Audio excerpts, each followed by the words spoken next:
Pioneer Field Agronomist Scott Eversgerd with this week's weekly agronomy message. Been getting the question several days now, when do we think that this corn crop will be pollinating?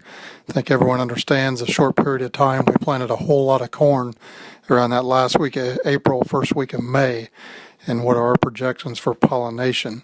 If you do the GDU calculations, and we're sitting around 600 today, for the month of June, we typically historically get about 700, puts us at about 1,300 GDUs heading into the 1st of July.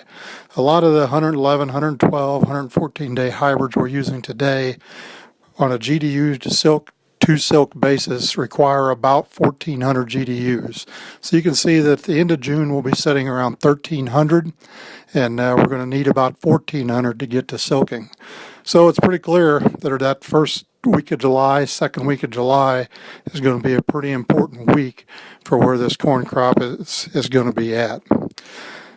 Coming up this coming week, it looks like we are headed for some upper 80s, possibly even some 90-degree temperatures by the end of the week, with a lot of this corn now getting to nitrogen and really going to take off and grow fast. We could see some rapid growth syndrome coming out of some of this corn, kind of where the leaves are going to get tied up coming out of that whorl. It's going to kind of look like they're all wrinkled up and not getting out. That's just an effect of how fast the corn is going to be growing.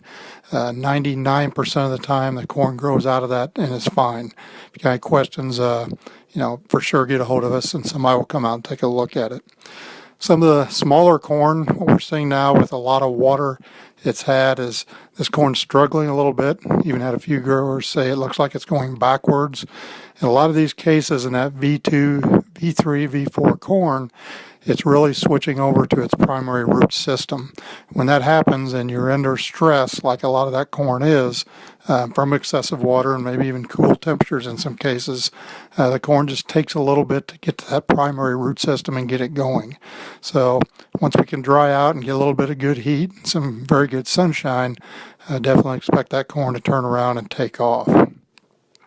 From a soybean standpoint, be diligent about weed control. Some of those early planted beans are nearing that 28-day window to get sprayed. Again, be diligent about keeping the weeds out. And as we look at planting here heading into June, this coming week, hopefully by the end of the week, again, keep those seeding rates up on the soybean side.